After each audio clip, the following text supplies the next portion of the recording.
南韩情报机构国家情报院10月公布卫星相片，讲有1500人的北韩特种部队已经到罗西亚远东地区进行训练，即将陆续会有12000的兵力到位。这也是韩战过后71年以来，北韩头摆派兵参加大型战争。南韩总统尹锡悦召开紧急安全会议，指控这对南韩甲国际社会拢是一大威胁。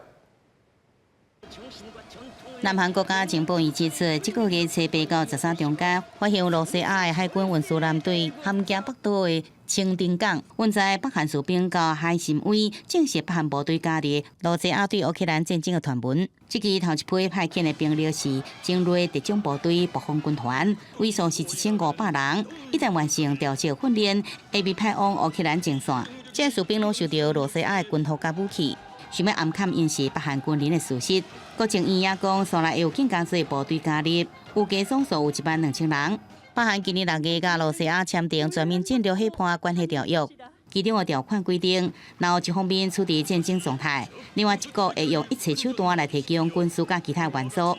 国情院讲，对8月以来，北韩运送13000个装着炮弹、飞弹、反坦克火箭火归予罗西亚。 另外一方面，为着要向欧盟也个北约推销伊的胜利计划，正伫波罗塞尼访问的乌克兰总统泽伦斯基，17伊就伫甲北约秘书长吕特记者会上来提出北韩出兵的这个问题。Because this will be the second. I think it's already the second country which involved to this war against us. 这是对1953年韩战结束以来，北韩头一摆派兵参与海外大型的实践，是北韩军官学习无人机建设这现代战争的机会。南韩总统18召开紧急安全会议，全面来评估兵力参与罗西亚甲乌克兰战争的影响，参详1076，并且伫声明中讲，兵力安尼做对南韩甲国际社会安全拢是一大威胁。公视新闻王慧文编译。